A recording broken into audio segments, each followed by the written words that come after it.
Hello everyone, welcome to What If Deku's mother died because of Endeavor and he becomes number 1 villain part 1. Before we start, please go support Callaghan in the Black for writing that awesome fanfic. This is the translated version I made. There will be some wrong he or she calling here because it's translated, so let me clear this. Deku is a male in this story. Chapter 1. In the world, people began to develop powers which were called quirks. This affected 80% of the world's population, while the rest of the people were born without powers, being called quirkless, which were less appreciated by society. Now, in a cabin in the forest, a mother and her son went to spend the holidays, being two green-haired Inko Midoriya and Izuku Midoriya, but one day something bad happened. The house caught fire and the mother, in order to save her son, took him out of the house, leaving him outside. Izuku. "Mom, what are you doing?" said the little boy, trying to remove those remaining pieces of wood, causing part of his arms to begin to burn. Inko. "Run, son, I'll be fine, get someone to help us." The woman was using her quirk, trying to prevent the debris from falling on her. Izuku. "Okay, wait a little, I'll just go get help." Inko. "One more thing, Izuku, a mother's love will never go away when she has it for a child." The little green-haired boy heard that but ended up running, trying to find help until he reached a part where he met the heroes, being All Might. Izuku. "Lord All Might. All Might. Tell me, what's wrong, little one? Do you want an autograph?" Izuku. "It's not that, my mother is trapped in the cabin that is on fire. I need your help." All Might. "I see, how many reporters are there?" Izuku. "How?" All Might. "There's his mother, but who else?" Izuku. "Nobody else." At one point a small alarm sounded, so I could see a clock. All Might. "I'm sorry, little one, but my time to keep working is over." The man left the place before the eyes of Izuku, who tried to look for more help, but no one paid attention to him. The little boy ended up running to the cabin to see how it had collapsed, having a bundle of a woman, being his mother, lying on the floor, almost turned to ashes before the eyes of Izuku, who fell to his knees while letting tears fall. Izuku. "Mom." The boy took a necklace that had a chain in the shape of a heart on it. Even though the hard and hot metal was burning part of little Izuku's hands, he didn't care and gave a heartbreaking cry to the sky for such a thing. How no one could help him when he needed it most, not even his idol, whom he appreciated more than his own father. At the time, he found himself with some bandages on his body, lying on the bed crying until the door opened outside for two men to see him. Man 1. "So you found him?" Man 2. "Yes, it seems that the hero Endeavor was the one to blame for setting the house on fire, for trying to capture a villain in the forest, but in the end, All Might caught him." Man 1. "Okay, leave me alone with him. I'll be talking for a bit." The second man agreed for the first to enter the room and walk a little until he sat next to the little green-haired boy. Man. "I'm sorry I wasn't there at the time, I asked Kurogiri to do one important thing while I was taking care of another." Izuku. "Dad, for a long time you tried to make me hate heroes, but that's no longer necessary. I want to destroy those who call themselves heroes." Man. "Well, in that case we will try to train you with your quirk to see the progress you will have later on, my son." Izuku. "One more thing, Dad, what was your villain name?" Man. "It was All for One, but come on, I want to introduce you to someone."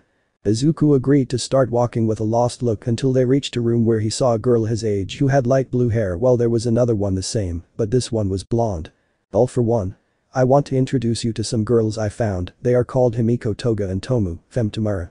Izuku. "So they are new villains?" All for One. "Yes, I want you to introduce them to the entire place." The three infants began to walk, with Tomu having a serious look and Toga a sadistic smile on his face, while Izuku introduced them to the whole place. Izuku. "And this is the bar where we meet other villains who want to join the League of Villains." He showed the bar, although they couldn't help but see a man with elegant clothes and his body was a mist. Toga. "A fog man." Man. "My name is Kurogiri." Izuku. "If you let me, I have to do some things with my father." Toga. "Your father?" The boy left the place without saying anything. Tomu. "Wow, that's really being cold and rude." Kurogiri. "First of all, don't be so hard on him. He recently lost his mother because of Endeavor and All Might, that's why he has bandages on his body." Toga. "And second?" Kurogiri. "His father is All for One." The two girls were surprised as they looked where Izuku went while he walked until he was in front of his father. All for One. "Do you need something, R?" Izuku. "Yes, I would like to know if you could train me." All for One. "For what?" Izuku. "I want to enter the UA Academy, but not to be a damn hero like them, but to be a spy for the League of Villains, to eventually destroy that society that I hate so much with all my being, all those heroes who dared to do este." All for One. "Calm down, son, rest assured that you will be like this, you will be the strongest villain of all, I will make sure of that, keep this in mind." Izuku. You're a pope. The boy began to walk with great tranquility, leaving the place before his father's eyes. Chapter 2. Years passed since Izuku lost his mother in that accident that was so bad for the little boy. Now that little boy was a young teenager who was in a forest wearing only pants, showing his well-worked torso with some scars, although he had burns on his arms.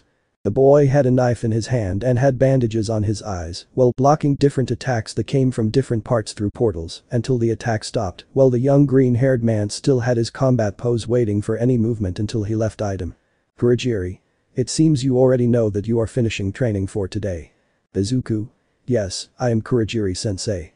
He said this while having a serious look without any expression of feeling. Kurogiri. Let's go get some rest. The boy did as he was told and began to walk calmly, not caring about anything, just to take a shower and visit himself by going to the bar. Tomu. I still can't believe you wear clothes like Kurogiri. Toga. Although the only thing different about him is that his suit has no sleeves and black gloves. Izuku. They don't care why I have it. Toga. Although you still haven't told us about the history of that necklace. He said this pointing to the necklace that the emotionless boy had, but he just kept it in his clothes. Izuku. They don't care about that. Tomu. Hey Izuku, maybe you'd be interested in this. He said this while looking at some cameras that showed the room where All for One was with a large group of people who had some teenagers with them. Izuku. If you're talking about those families that help villains without society noticing, then I don't care. Toga. You could at least show some interest in something sometime. He said this as he began to touch Izuku's body, but he acted like he didn't care. Izuku. You better not touch me anymore, Toga. Tomu. Toga, go away, the master asks Izuku to go to him. Toga. Too bad, I just wanted to have a little fun. Izuku stood up to start walking with great tranquility until he reached a part where All for One was, who looked at him with a smile, while in another part of the room, the families noticed All for One's smile and heard the distorted voice of a boy made by a machine, although they could not see the boy. Izuku. You need something, Dad. This surprised the families, who could no longer hear or see because the doors were closed. All for One. If the UA entrance exams are coming up soon, we will create a fake history about you so that you can take the test. Izuku. Okay, cool, I'll try to do everything possible to get into UA. All for One. You're just going to have to tell me everything that happens, teachers, strengths, weaknesses, excursions, possibilities of being able to kill All Might, although that will only be when I go for him myself. Izuku. Okay, I'll take care of that, but when can I stop pretending and be with those fake heroes? All for One. That will be when I tell you, but I want you to know one thing, in the hypothetical case that something bad happens to me, I want you to take care of everything that happens from now on. Izuku. That's cool. The boy stood up to start walking. All for One. One more thing, to be able to have more confidence from those supposed heroes you have to do something that you possibly don't like, and that is having to save them on some occasions. Izuku. Yes, father. But those words he left so he could get to the bar and start drinking some tea. Kurogiri. Something interesting. Izuku. Nothing interesting, it's just about entering the UA and gaining their trust and then betraying them. Kurogiri. I wish you luck. Izuku. Let's just hope none of you make the stupid mistake of showing my identity. Kurogiri. Don't worry, no one knows about you, the families that help the villains or the other villains in the place, no one knows about that. Izuku. Better not make that mistake. Days passed and the long-awaited moment arrived when Izuku began to walk calmly in sportswear towards the entrance exams to the UA. Izuku. Wow, this is so stupid, so many people want to be heroes for money, fame, women, how bad I'll end up destroying all that sooner or later. The boy came in to see how they would start with the first test that was written, so Izuku began to answer everything with great ease, as if it were nothing to him, until he handed the test in front of everyone. Izuku's thoughts. This is easier than it seems, even a simple civilian can become a hero in this pathetic place. He watched as Present Might stepped in front of everyone to begin giving the same explanation as the original story, until, as always, someone interrupted him. Lita. I'm sorry professor, but I noticed how there are 3 robots that were explained, but there is a 4th, if the UA made a mistake like this, the UA should feel ashamed and the boy there. He said this while pointing at Izuku, who was using a toothpick without paying attention to anything. Lita. You should put more importance on this, if you think it's a game then you shouldn't be here since these tests are for true heroes. Izuku. I see we have a disrespectful person here, please someone enlighten me. Seeing that no one came to enlighten him, he sighed. Izuku. Well, if no one enlightens me then I have to go further, author of this fic can enlighten me. Nobody understood those last words until they heard someone being hit and words like, respect the protagonist of this fic. After that someone was illuminating Izuku, who continued in the same way. Izuku. Well, you see, blue-haired cheap copy of Robocop, the teacher explained up to the third robot like you said, and I'm sure he was going to explain about the fourth until you interrupted him. Tell me what makes you feel best and stay quiet, because that way you look better. Besides, you can't judge a person based on how they feel, so you don't know anything about me. Well, I already know what you are. Like from all the fuss you made. Lita with that sat down as some laughed at him, causing him to end up embarrassed, so Present Might would say the same thing as the original story until they went to the physical test where Izuku was walking past the people until Lita stood in front. Lita. You shouldn't have said those words, you are someone who has no respect for others. Before he could continue speaking, Izuku walked next to him so that his voice sounded as if he were talking to a demon, which made him feel deeply afraid, and for him, it was as if time was beginning to be slower than normal. Izuku. Look, when someone doesn't like me I usually destroy them, so you better not try to make me dislike you more than you are now, because if you keep bothering me, then I'll accidentally mistake you for a robot out of pity, and who knows. I'm not going to be responsible for any deaths. But that he continued walking while Lita was shaking. Lita. Why do I feel this? What are you? Izuku was walking calmly until they saw Present Might. Present Might. Prepare to begin. He said this as the doors opened only for Izuku to enter and start running before the eyes of everyone who didn't understand anything, but the green-haired boy already knew well what would happen in the test since Kurogiri had told him everything. Present Might. What are you waiting for? That kid is going to steal all the robots. Everyone started running inside while the teachers watched from a monitor room, although they were surprised by Izuku's high destructive power since they never saw when he destroyed all the robots. Izuku. This is so easy, I already have all the points I needed to pass the test. He was walking through the city until he felt a tremor so he could see how the 0-point robot was present. He was about to leave, but he noticed Uraraka, who was trapped in the rubble. Izuku. Help them and you will gain their trust. The boy at one point launched himself against the robot to get Uraraka out of her, leaving her aside to see the robot and jump to it. Izuku. Meteor strikes. Hundreds of blows began to hit the robot, causing it to end up being completely destroyed before the eyes of everyone, who was surprised by such a thing that the boy did, who had a bored look as he walked away as if nothing had happened in the test. He walked for a while until he ended up at the bar, where he put on a mask to hide his identity. Kurogiri. So you're back, how did it go? Izuku. More than easy, I've never seen anything easier than that. Kurogiri. And do you know something that's important? Izuku. Yes, one of the teachers is Present Might. Kurogiri. Did you take something from him? He watched as it made a small whistle that ended up hitting an empty bottle, breaking it as if it were nothing. Kurogiri. So that's how far her quirk goes. Interesting the way you steal her quirks, although it was to be expected when it comes from your father. Izuku. Yes, but at least my form is much better than his. He got up to start walking in order to rest, but he found Toga waiting for him at his door since Toga and Tomu's room was next to Izuku's room.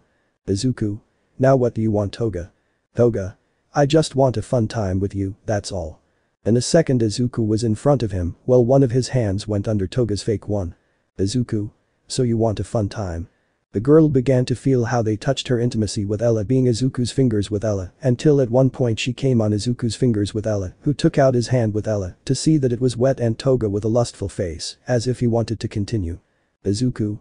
But I already gave you the fun moment. Toga. Huh. At one point he threw her into her room, causing her to end up on her bed while he locked the door and Izuku stayed in the hallway. Toga. That's not fair. Izuku. Well, for me yes, I already gave you your little fun moment. The boy entered his room completely ignoring the girl. Chapter 3. Since Izuku masturbated Toga, she looked for Izuku hundreds of times, but when she managed to find him, he simply went into a black portal that he did because he stole from Kurogiri. The boy was walking calmly through the halls after talking a little with his father until he came to a door which he entered without much enthusiasm, being the bar in which he walked until he ended up sitting alone so that Tomu could sit next to Izuku, keeping him some company. Tomu. So it's true that you ended up masturbating Toga and now she's looking for you like crazy. Izuku. First, she's already crazy. Second, it's true, but I don't care. Third, I would like to know if there is something for me. Kurogiri. Yes, there is a house we rented where you supposedly live, and it is far from the bar. Izuku. Just tell me they left me, there's no need for the whole story of a master plan to prevent them from finding the bar. Kurogiri passed him a letter that he took to open it, starting to see an image of Nezu which gave the notice that he managed to enter the UA, making Kurogiri happy. Tomu. Well, we have a future hero. Izuku. The important thing is that he gets in, now I have to gain his trust from him. Kurogiri. They also sent clothes for you to wear, it's the UA uniform. Toga. Hey Izuku-kun, do you think I'd look hexy? Izuku. How? Toga. Well, me with your UA uniform on your bed. Izuku. First of all you would look hexy and secondly I don't want you to do that. The boy grabbed a bottle and started drinking with great calm, only to grab his clothes and things and then start walking. Izuku. Hey Kurogiri, where is that house you bought? Kurogiri. Why do you want to know that? Izuku. If I'm going to have a property where I'm supposedly living then I have to live in that part, I'm not going to take 500 trains to go to UA and make it look as unsuspicious as possible. Kurogiri. That makes sense. Izuku. Just give me the address and the keys. The man did as he was asked to do while Izuku went to where All for One was. All for One? And? Izuku. They accepted me father, your plan is working. All for One. Our plan, you did this yourself since it never occurred to me to have a spy in the UA. Izuku. Well, I'll be visiting the bar and you will find out more about the plans and business. All for One. One more thing Izuku, I want you to come from now on to the meetings I have with the families that help the villains. Izuku. Why do I have to do that? I don't care. All for One. Well, they know I have a son, but they don't know who my son is, that's the good thing. Izuku. I still don't understand your point. All for One. The point is that one day you will have to replace me and when that happens I want you to have experience and you can wear your mask if you want. Izuku. Sounds good to me. The boy walked to the bar where he took his things to see everything and using Kurogiri's quirk, he left the place appearing inside a house. Izuku. It's pretty, but I think I need to make some major changes. He said it while looking at all the things in the place to only begin to change everything. Days passed, and finally the day came that he had to go to the UA. The young green-haired boy walked calmly until he arrived in front of an academy being the UA. The boy sighed. Izuku's thoughts. Let's get this whole stupid thing started. He entered without problems ignoring all the people around him, although the girls couldn't stop looking at him, and the boys began to feel a bit jealous, since despite having quite large clothes his muscles made him look the opposite, since there were some parts that were tight, leaving parts of a remarkable well-worked physique, until he entered where it said Class 1, only for a blue-haired man to go to where he was. Lita. I'm so sorry for underestimating you, I didn't know there were extra points for rescue, let's start over, my name is Izuku. Cheap copy of Robocop now out of my way I don't want trash talking to me because that would prove I'm crazy. Everyone came to hear that so they would pay attention to the conversation. Lita. How? Izuku. What you heard stupid, you say that you didn't know there were extra points for saving people, which means that you would have saved that girl for extra points, that makes you a false hero when you talk about how only true heroes can enter this academy. Everyone was surprised by that although they noticed how the green-haired man's words were true, while Lita took a step back. Izuku. Besides, you say extra points for saving when that's not really the case, I didn't receive a single extra point for that. Lita. What are you talking about? Izuku. It's obvious idiot, those extra points you say are what prove a true hero. Lita. But you didn't get any extra points you said. Izuku. Because that's what a hero is about, doing things without wanting to receive something in return or even nothing at all you receive for saving someone, but if you let me, I'll become what this academy is supposed to make a hero, I'm not interested in making friends. He said this as he passed Lita, who was surprised like the rest of the class, although before he could sit down someone spoke. Izawa. What the boy said is absolutely right. Everyone looked at some kind of giant caterpillar coming out of nowhere so they could see some kind of Bago. Izawa. He tells the truth, that way he behaves like a true hero, but well that doesn't matter now they have to be able to put on the UA sport suits and we will go out to do some things. Everyone did as they were told to go change, calmly leaving, even though the girls almost lost all the blood in their bodies when they saw the body that was marked in that Izuku suit. Izuku. I don't know about you, but it seems to me that something bad is happening to the girls. Momo. It's not that. Mina. We are totally fine. The girls quickly stood up while holding handkerchiefs over their noses only for two perverts to feel envious of the green-haired boy who was calm. Uraraka. Professor, shouldn't we have the inauguration of the entrance to the UA or something like that? Izuku. You're studying to be a heroine, not a businesswoman, those things don't matter now, villains don't rest so neither do we. Izawa. First, extra points to the green-haired guy who wets his panties for managing to read my thoughts as if it were nothing and second, Izuku, you were the one who had the highest score in the tests. Izuku. What's that? Izawa. What was your highest score throwing a ball? Izuku. About 25 meters. Everyone was surprised by that, so Izawa showed with his machine that it was true. Izawa. Something impressive, but I want you to do the same using your quirk. Izuku. Okay. He stepped in front of everyone, taking the ball so he could stand in the circle and activate some quirks such as increased strength, greater muscle mass, without exaggerating, greater speed and little handling in the wind. He ended up throwing the ball before everyone's eyes, creating a curtain of wind that covered everyone. Izawa. What monster strength. The man looked at this to see his machine. Izawa. 570 meters. Everyone was surprised by this as they looked at the huge score that Izuku managed to make, as if it were nothing against him, although the girls almost had a second nosebleed when they noticed how the entire sleeve of Izuku's shirt ended up breaking, revealing a well-worked arm only having a black glove that left the gloves exposed, although everyone noticed some cut scars and some burns on Izuku's arm. Kirishima. This is going to be great. Mina. It's getting more and more fun. Izawa. Fun. Great. Then let's try this. Whoever finishes last will be expelled from UA.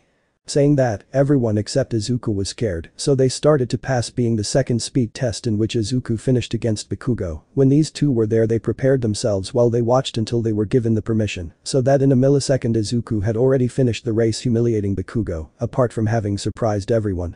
Toru. This is great, not only is he strong but fast. Lita. Yes, but it almost seems like it's my quirk. He said this while looking at Izuku's legs, which were letting out some smoke behind them. Haminari. Yes, but much better. Izawa. Let's move on to the next test. They moved on to the jumping event in which Izuku once again demonstrated great power, more than his teammates, who still couldn't believe how Izuku managed to surpass them all, until they moved on to the pressure strength event. Izuku was about to use his arm, which already had his sleeve torn, but he noticed Mina approaching him. Mina. Wait, use your other arm instead. Izuku. Why? Mina. Just do it.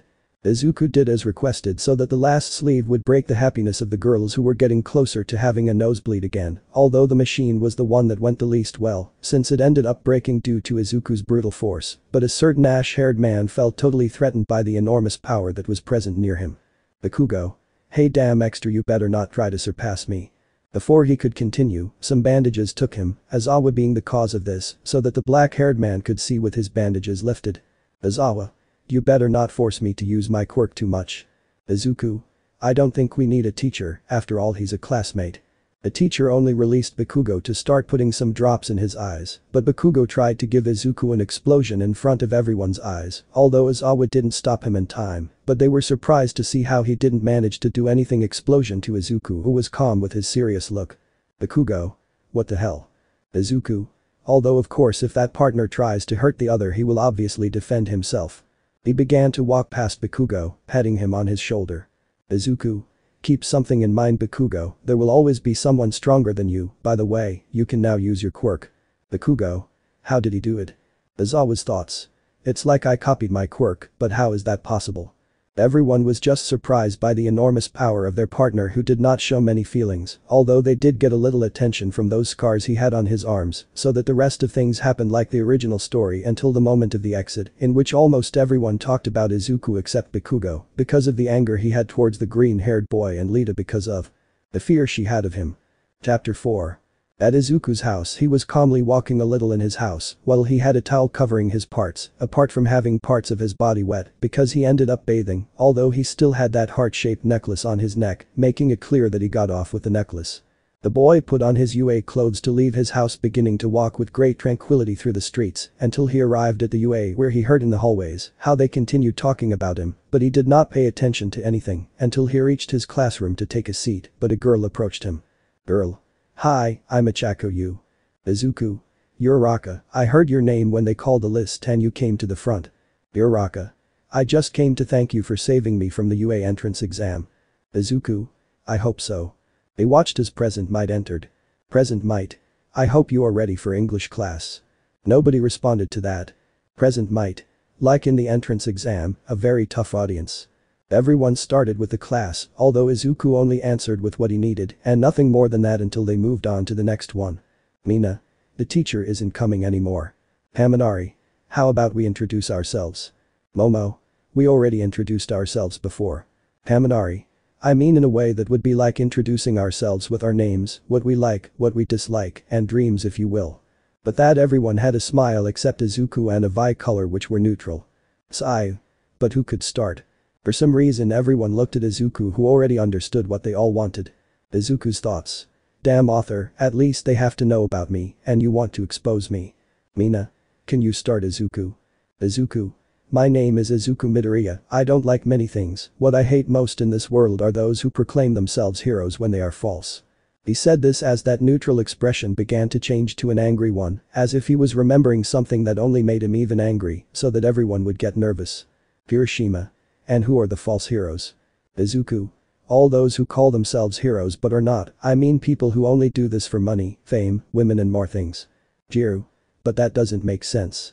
Izuku. What do you mean? Jiru. If all professionals are heroes.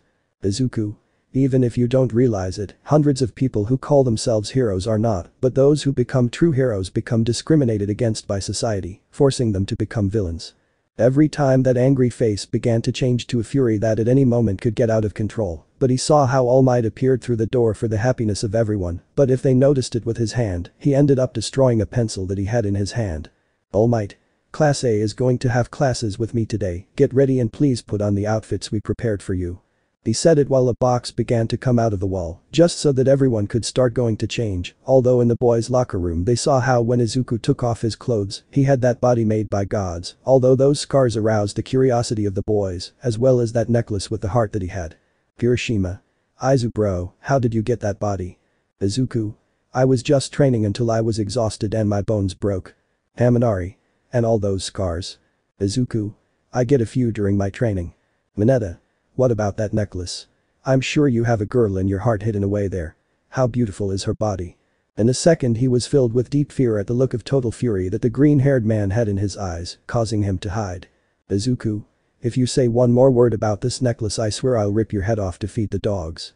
The girls listened to everything from a hole they were in, making them wonder about that mysterious necklace that Mineta said. They all changed to go out and see All Might, although the girls kept looking at Izuku, since he had a black jacket that reached almost to his feet, black boots. A navy blue shirt tight to his body showing off that physique that was so much talked about among boys and navy blue pants, black gloves that left his fingers exposed, on one of his legs, he had some pistols and inside the jacket, another 2 pistols with knives. Uraraka. The time is great Izuku. Izuku. Thanks I guess. Uraraka. How do I look? Izuku. Good. Momo. And me. Each girl began to approach Izuku who only responded with a good in front of the boy's gaze. All Might. Well young students today we will do a test of heroes against villains, teams of 2 members that will be chosen at random, will start with the villains leaving a bomb, to win they have to defeat the heroes, or let the bomb finish its count, while the heroes have to defeat the villains or touch the bomb.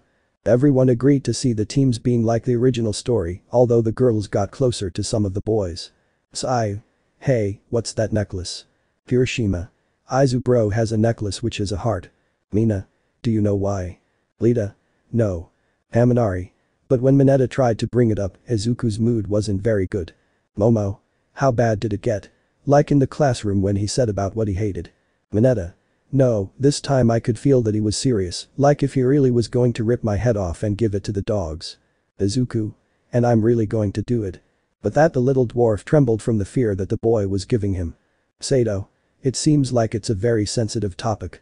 When they started going through the tests, Mienta didn't try to do anything perverted in front of Izuku because she knew very well that if she made a mistake, she would end up killing him until it was Izuku and Uraraka's turn who entered without many problems and began to walk calmly.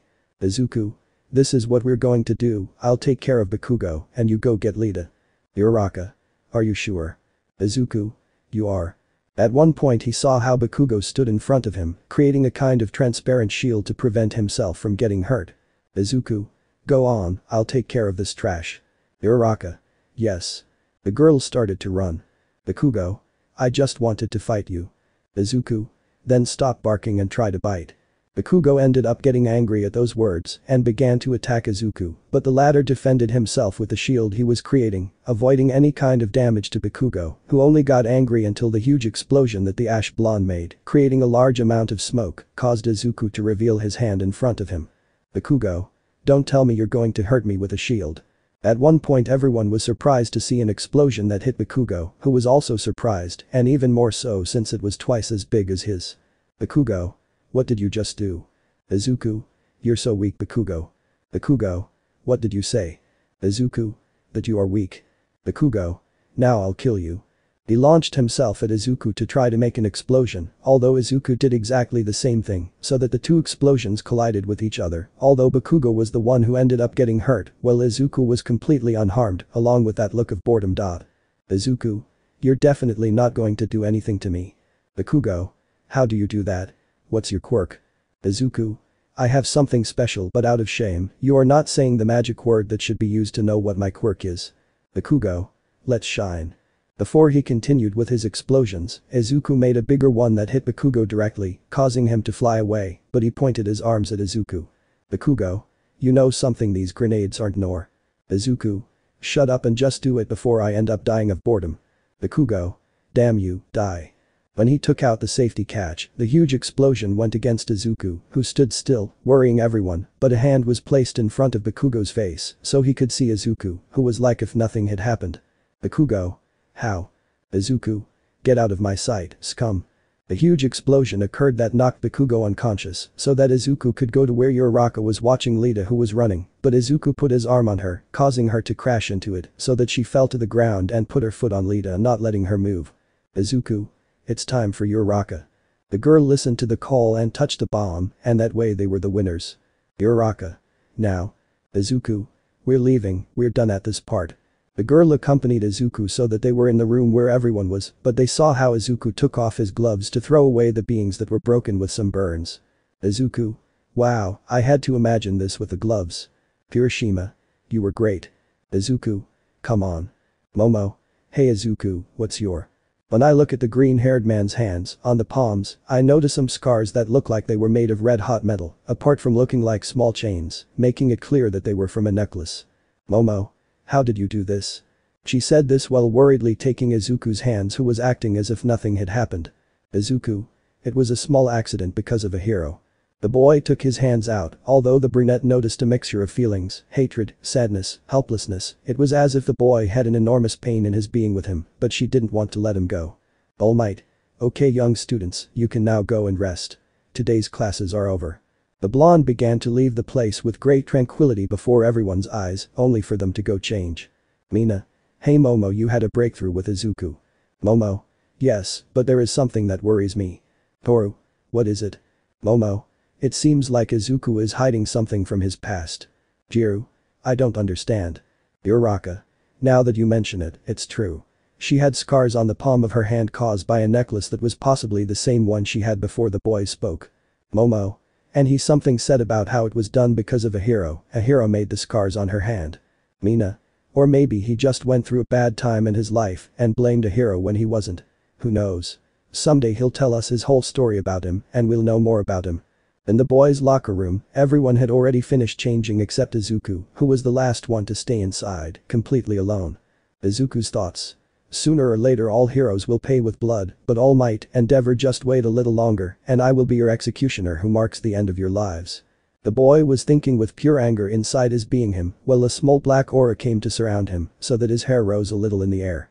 Chapter 5. Classes had ended and Izuku had already left UA to start walking with great tranquility until he arrived at his house, where he only took a bath, followed by starting to put on some clothes while being totally calm watching TV until a portal began to form in front of him so that Tamura and Kurogiri could come out of it, who were looking at Izuku, but he himself was trying to watch more TV. Turning his gaze a little, trying to evade the two villains. Izuku. Do you mind? I think I'm at the most interesting part. Tomu. It's something important. Izuku. And what is it? Tomu. We need you to find the hero killer Stain and convince him to come with us. Izuku. Why doesn't someone else take care of it? I'm busy right now. Kurogiri. He doesn't listen to villains, but he does listen to a villain who has a way of making him end up hating heroes like us. Izuku. Shut your mouths already, I'm going to look for you before you keep bothering me. The boy got up to put his things away and start making a portal through which he passed to appear above a building with his mask on. Izuku. Where is that murderer? The boy began to go from building to building until he noticed something. Izuku. Looks like I found something. He said this as he watched the corpse of a hero next to a man starting to run as Stain. Izuku. Well, let's get started. Stain was running until he saw Izuku appear in front of him, so he got into a combat stance. Stain. Who are you? Izuku. Hello Stain, the hero killer, you can rest assured I'm not a hero, but a villain. Stain. Then I'm not interested. Izuku. Wait a minute, I can get you interested. Stain. How? Izuku. You see, the Villain League wants you to join us, but I don't care. Stain. Now you get to the point. Izuku. I understand that the only one you respect is All Might. Stain. Because he's the only true hero. Izuku. What do you say if I tell you it's not true? Stain. What are you talking about? Izuku. I mean, that guy is a mess. Stain. Look kid, I don't like you guys offending All Might's name, so you better have a good excuse, so I don't kill you. Izuku. You see, when I was a child my mother was in mortal danger, I was little and obviously couldn't do anything about it, so I was looking for help until I found All Might, my idol. Stain. Now you get to the point. Izuku. That's what I'm getting at, when I asked him for help to save my mother, that bastard asked how many people were there. When he found out that only my mother was there and no one was going to see her heroism, he decided to let her die. Do you know what happened when I came back? Stain. No. Izuku. I found the cabin she was locked in so low I could find her body, and now the only memory I have of her is this necklace. She said this while showing the necklace she was wearing, surprising Stain. Izuku. Damned Endeavor also participated in that death, and since then I swore to myself that I would see those two heroes fall. I myself was going to make sure they bite the floor and beg me for mercy. Stain. I see that you speak with pure truth, I never thought that All Might could do something like that. Izuku. Now that you know, all that's left is to know if you're going to join us, but I honestly don't care. The boy left through a portal, leaving Stain alone to reappear in the bar before the eyes of the villains. Kurogiri. Where is Stain? Izuku. Never mind that, I told him what I needed to tell him, but now it's up to him whether he joins or not. Tomu. So you don't plan on doing anything about it? Izuku. I did what I had to do, but now Stain is the one who has the last word. At one point he saw the TV turn on, showing All for One. All for One. I need you, I have a meeting to attend, including you. But that he turned off so Izuku could leave in a portal, reappearing in front of All for One. Izuku. Do you need something, Dad? All for One. Yes, I have a meeting with those other families now, and I need you to be with me so I can make this all easier. Izuku. I don't understand. All for One. You will only stay with me, but the rest of things don't matter. Izuku. Okay. The boy walked until he saw the families who were with their children, they all had masks not letting their identity be seen apart from some devices, so that no one would know about their true voices. All for One. Well, we can now begin the meeting. Man. Is that your son? He said this while pointing at Izuku who remained calm in the face of this. All for One. Yes. Woman. I don't know sir, All for One is your son and everything, but I have doubts if he has the material to be a villain. All for One. What are you talking about? Woman. Well, you see, you put our sons and daughters from all families to the test to see if they can really be real villains. All for One. It's true my son didn't take the test. Everyone watched as Izuku began to walk around the table while everyone began to feel great fear without knowing why they felt that way. All for One. Although I think I have some evidence. He passed some tablets that began to watch videos of how Izuku had killed both heroes and villains who were going to betray them in the future, apart from business he did with other villains, greatly benefiting the League of Villains. All for One.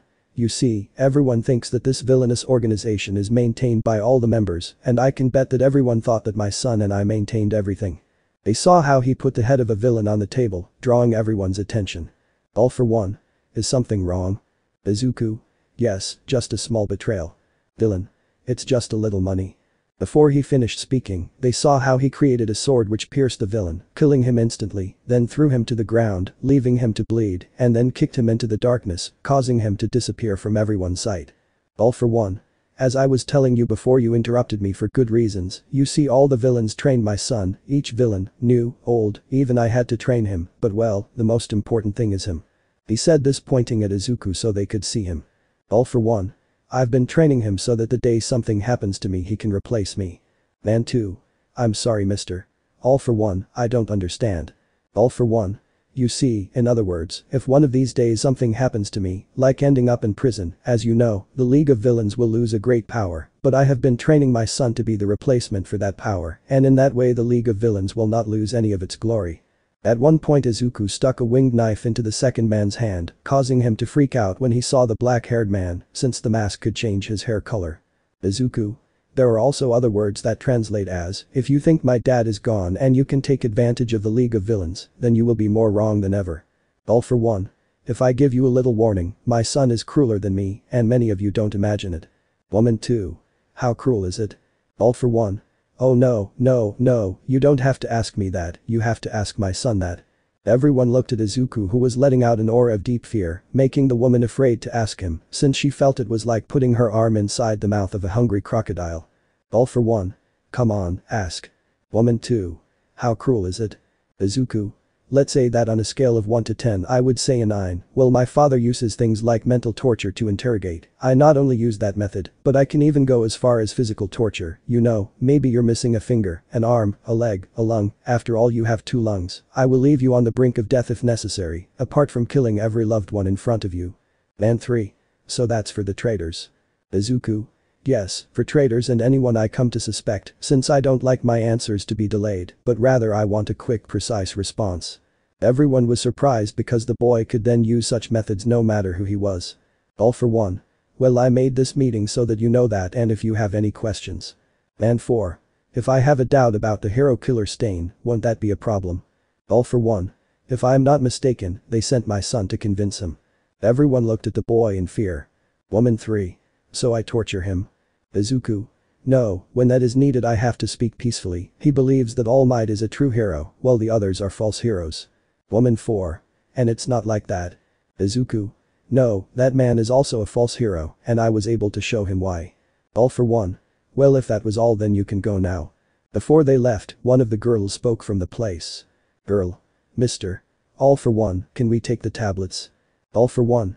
Why? Girl. I would like to see more videos of your son. She said it excitedly so that All for one would let each of the children take the tablets when leaving the place. Izuku. Is that safe? All for one. Relax, we have them under surveillance all day, but anyway, tell me about Stain. Izuku. I can only say that I told him what was necessary so that he could decide, but now it's up to him, I can't force him. All for one. Well, in that case I need to know about your quirk. Izuku. If they had N''T told me what his quirk was, I would have never taken it, or in other words, I arrived just in time when he killed a hero. All for one. It's obvious you have a good quirk, son, but how about improving it? Izuku.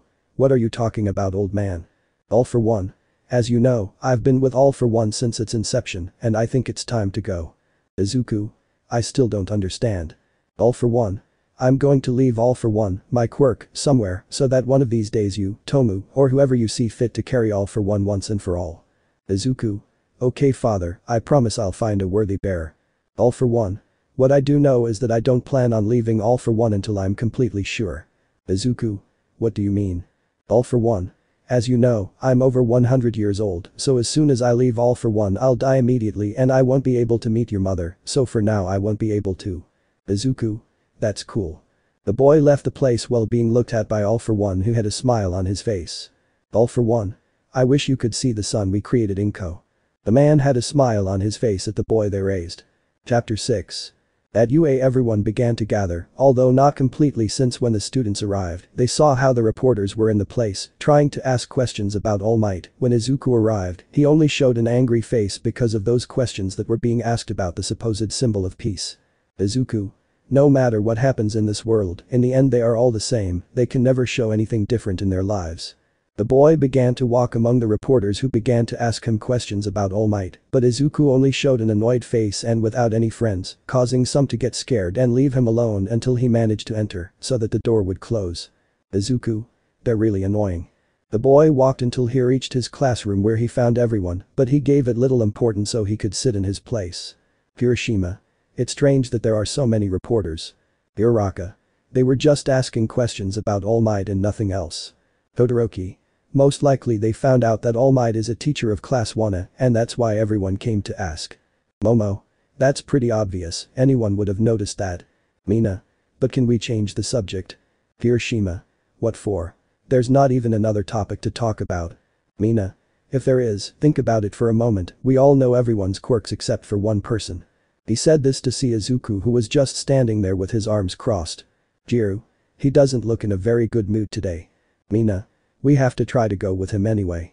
They began to approach the green-haired boy, who looked at him to put away a necklace he had, causing some questions to change immediately. Mina. Hey Izuku, what's so special about that necklace? Izuku. My mother gave me this necklace, nothing more than that. Mineta. You have to really love her a lot apart from missing her all the time like a baby, hahaha. He fell silent as Izuku was behind him with a look that symbolized terror, fury and pure death, scaring a certain part of the class. Izuku. If you make a joke about my mother again I swear I will kill you without any problem, you damn nosy dwarf. He said this while releasing an aura of death that Mineta could feel, making him even more scared. Izuku. Understood. Mineta. Yes. Izuku. Better, now leave me alone. The boy sat down quietly so that Izawa could make an appearance at the place. Izawa. Okay class, today you have to choose a president for class A. With that, almost everyone began to raise their hands while giving cheap excuses as to why it had to be them and not other people, creating chaos in the classroom before the eyes of Izuku who was beginning to get angry at that. Izuku. That's enough. Everyone looked at Izuku who looked more upset than before. Izuku. They seem like animals in chaos that have no reasoning whatsoever, they have to show that they know how to think a little if they even know what that means, don't act as if nothing happened, because before anything else if you are going to give reasons as to why you have to be at least you have to take turns, so that all of this is much easier. Saying all that, everyone remained silent as they stared at him to understand that the boy was absolutely right. Izuku. Now each one takes turns to say why you have to be elected as class presidents, and at the end of everything we are going to vote for one person each, just that, put a little order in the class. He said this so that everyone would start taking turns beginning to give their reasons for why they all had to be presidents, and not someone else until they finished, so that Izuku could put a box in front of everyone. Izuku. Now one by one you are going to write on a paper and go around so you can put the name of the person you voted for. He told him to write on a piece of paper and put it in the box, followed by the rest of the class. Jiru. Why didn't you want to apply for this? Izuku. Why would I do it? It would be a waste of time to tell my reasons. Besides, I don't think they can elect me as class president since I'm not a good leader. Todoroki. Really? You just put order in the class and you've been able to do more things than anyone else so far. Everyone finished voting so Izawa could review and start writing down the names of who were going to be the presidents, with Momo being the president and Izuku the vice president. Izuku. Well, I'll settle for this. They stood up so they could walk to the front of the class. Momo. I promise to do my best to help this class move forward. I look at the green-haired man who noticed this and sighed. Izuku. And I promise that if anyone tries to get away with it and act smart like some of the perverts in the class, then I assure you that you will not come out of all this well. Saying that, Kaminari and Mineta began to tremble from the fear they felt at that moment, but the bell rang, indicating that break time was beginning, so everyone left to start their usual day in the dining room, although this time when Izuku sat next to him, the rest of his classmates sat down too. Izuku's thoughts. They really are all a nuisance, if I weren't pretending to be their friend I would have killed them all already. Izuku. Hello, is something wrong? Mina. We just want to ask you one question. Izuku. Depending on the question, I'll gladly answer it. Kirishima.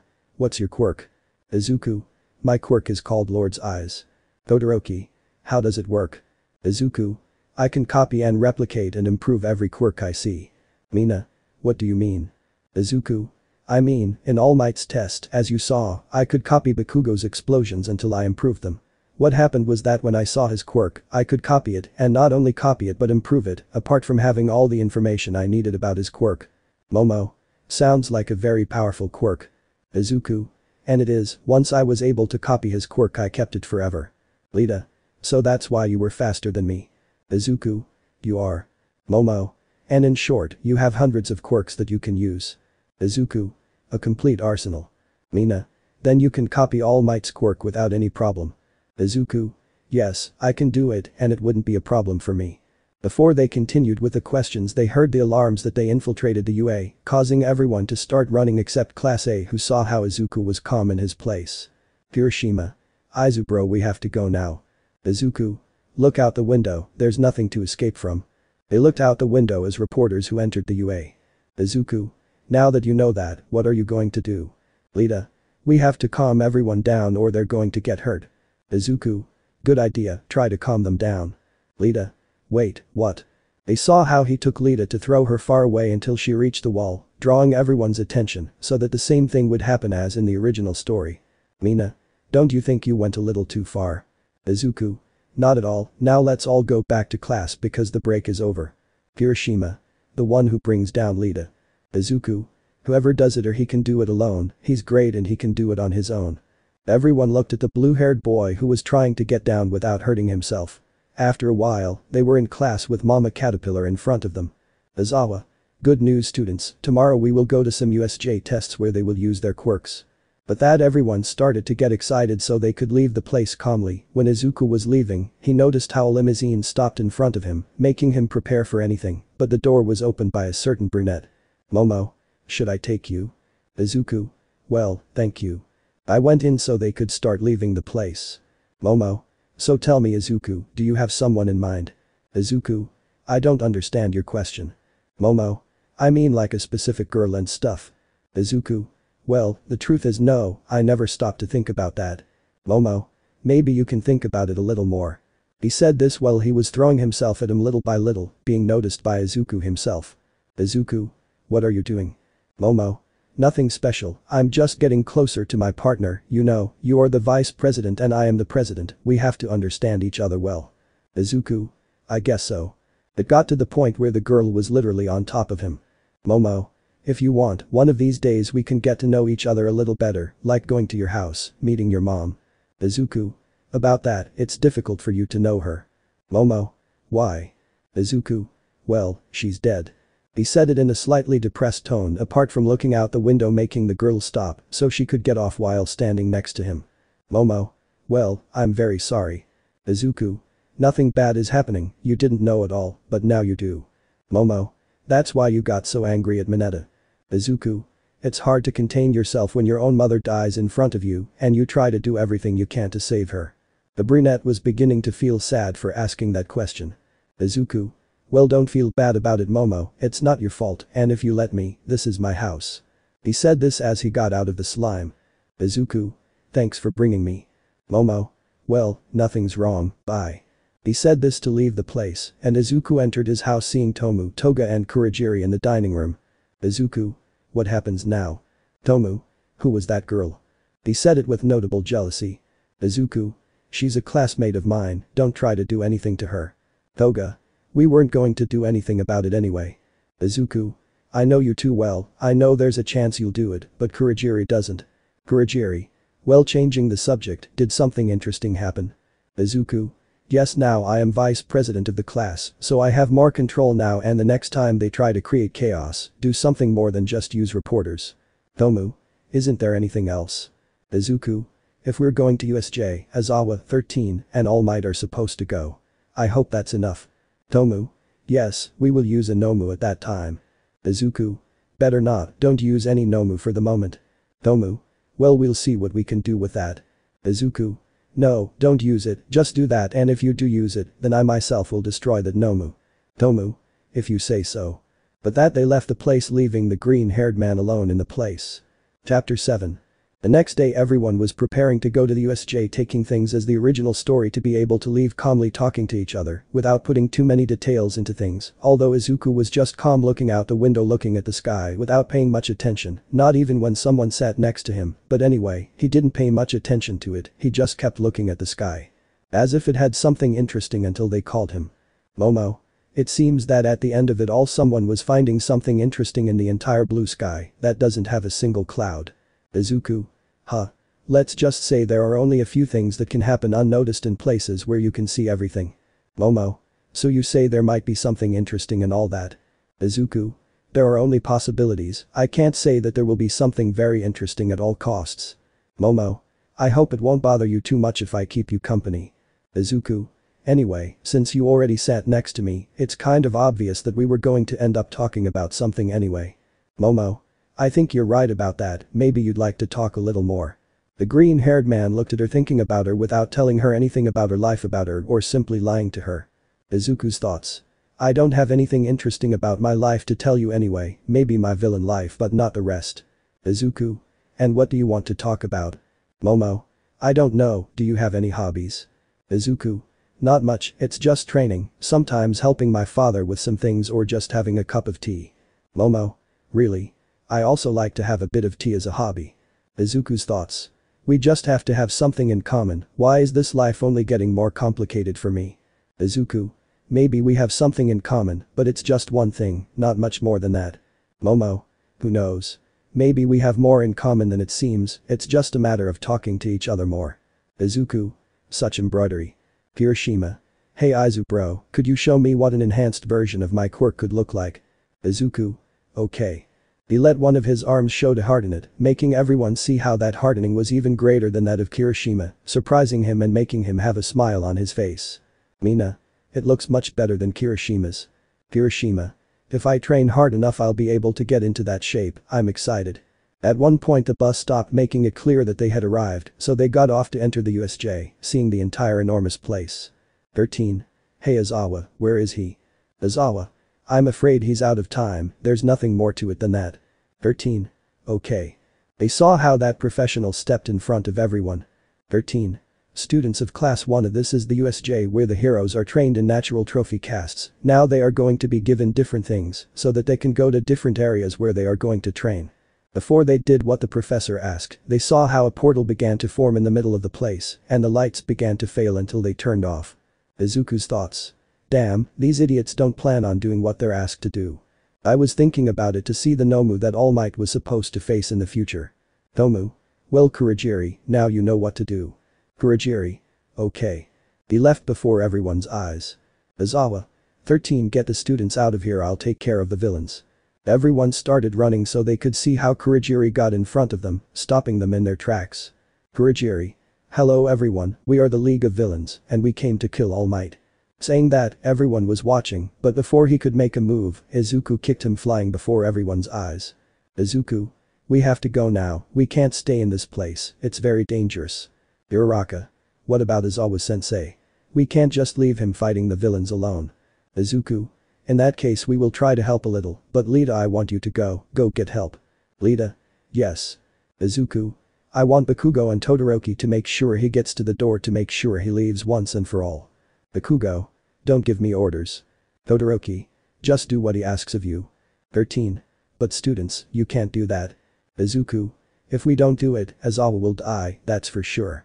At one point they heard a scream to see how Aizawa was beginning to be tortured by the Nomu, causing them to have their eyes open and some girls to cover their mouths with their hands. Izuku. Do what I told you, I'm going to take care of saving Aizawa-sensei. You prepare to receive it. They watched as he leapt onto the battlefield. Nomu. It seems like we're not going to achieve anything, since Nomu ends his life and is of no use to us. Before the Nomu finished off Aizawa, he received a knee from Izuku to his face, causing him to move away to see Izuku, who only grabbed Aizawa, followed by a movement to throw him with Class A. Izuku. One less bother, I better end this once and for all before it ends in worse things. He said this to look at the Nomu who launched himself against him trying to hurt him, but a large amount of ice appeared from the floor that completely froze the Nomu, causing him to remain still for a few moments. Izuku. That'll keep him busy. Uraraka. We have to help him. Izuku.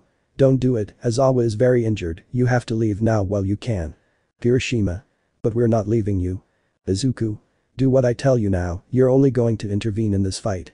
Saying that, they slowly began to move away from the place while the ice was destroyed by the Nomu, who only began to stagger while looking at Izuku, who was serious about creating a kind of double-sided sword. Izuku. I'm ready to put an end to your miserable life.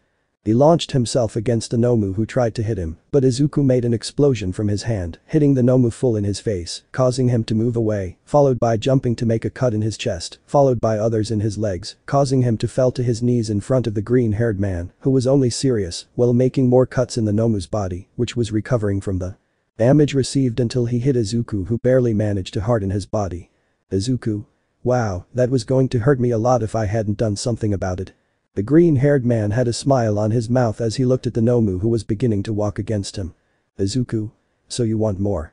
The Nomu launched himself against him, but before he could do significant damage, Izuku let out a huge amount of electricity hitting the Nomu who was only receiving this damage directly, and when it was over he fell to the ground while his body released some smoke.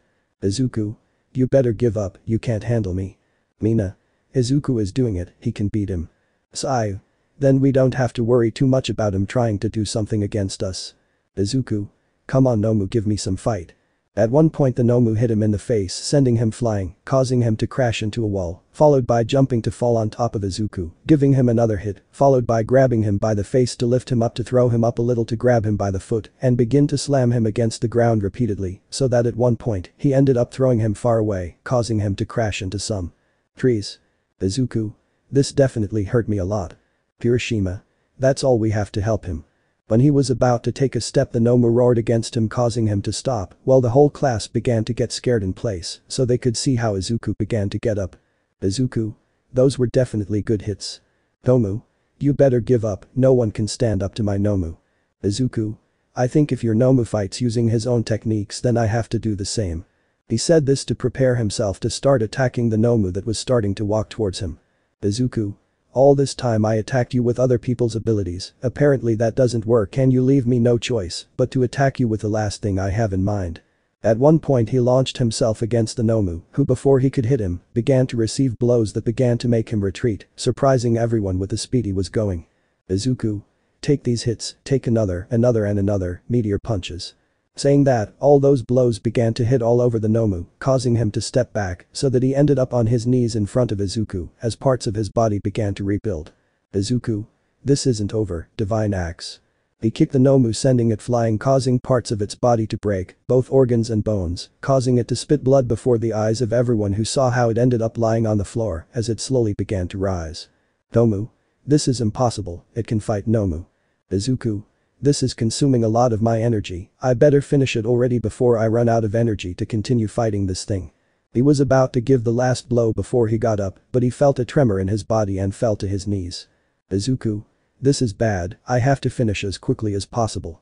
He tried to get up to look at the Nomu who launched himself against him trying to hit him, but he barely managed to dodge it, causing him to end up with his body pulling back with his feet on the floor, but his heels did not touch the floor, he had his arms and legs extended so that he could start stepping with his heels, but at the same time he raised them at great speed. Todoroki. What are you doing? Jiru. I don't know, but it doesn't seem like a very good thing either. At one point Izuku was running around the Nomu making it see him so that at one point he appeared next to it so that he could kick it in the head, causing it to be sent flying. Izuku. At the end of everything it seems that it's over. I look at the Nomu who was just getting up. Izuku. It's time to end all this. They saw how he began to take a step forward while preparing a blow that began to show its mark on the bandages. Izuku. Punch that goes beyond time. In a second he hit him in the chest, sending him flying through the roof of the place and getting lost in the sky, and at the same time the professionals began to show up at the place. Nomu. This is bad, we have to go. Kurogiri only took Tomu from the place, while Izuku had a smile and fell unconscious to the floor. Izuku. I made it. The boy barely touched the ground when he fell unconscious before the eyes of everyone who went there. Chapter 8. Izuku began to wake up, noticing that he was in the infirmary only to sit on the stretcher to look everywhere, noticing how he had some flowers next to him, as if they were waiting for him to wake up, but he only got up to take the flowers and take them with him. He began to walk calmly without many problems to end up changing. Izawa. It seems like you've already recovered from all your damage by the looks of it.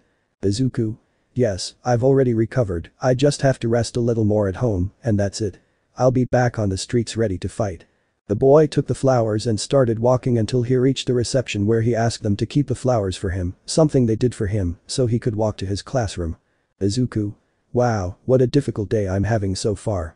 When he arrived he just walked calmly to his seat without noticing that everyone was looking at him because he didn't pay much attention anyway until he sat down so that he was surrounded by everyone. Izuku.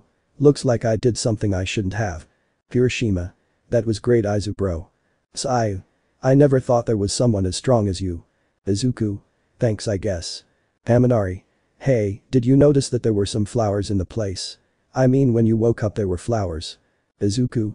Yes, I noticed them, and if you tell me that you were the one who left them to me, Kaminari, then I'm telling you that I'm not fighting for that side. Kaminari. What? I didn't leave them aside if you saw that I'm a total pervert. Izuku. So who left them if you know so much? Kaminari. Well. He was silenced by Momo who hit him on the head, something quite strange for the green-haired man who just let it pass. Izuku. Then I guess I'll never know anyway. Izawa. My children better take a seat. Everyone did as they were told to sit quietly, looking at their teacher who was wearing some bandages. Izawa. I'd like to say that in 2 weeks we'll have the sports festival. Lita. But professor, don't you think this is very risky? I say this because of the villain's attack. Izawa. Yes, I thought about it, but we will do it anyway. We will not let a simple attack end up taking away our traditions. You will have 2 weeks to be able to train. But that everyone tried to leave, but when they did they saw how other classes were interfering with the exit. Sato. What are they doing? Bakugo. They spy on the competition. Izuku. Everyone get out of our way if you'd be so kind. We want to go home if you let us. Some were making way for the green-haired boy because many people found out about the great action he did at the USJ, so he began to walk without problems among everyone. Izuku. You just have to do that. Monoma. Wait, I don't think you're that boy who could defeat the Nomu as if it were nothing to you. Izuku. Well, if I did it now, get out of my way or I'll get you out. Monoma. Before you. He was silenced by a punch from Izuku that nearly knocked him out of a window. Naruto. Scum. He walked quietly to the infirmary to take the flowers they had saved for him, but on the way out he met someone. Momo. Hello Izuku, what are you doing in this part? Izuku. I'm just putting this together, I still have to find out who left them to me, but I don't know if I should put as much importance on them as I think, since I'm going to leave them to my mother. Momo.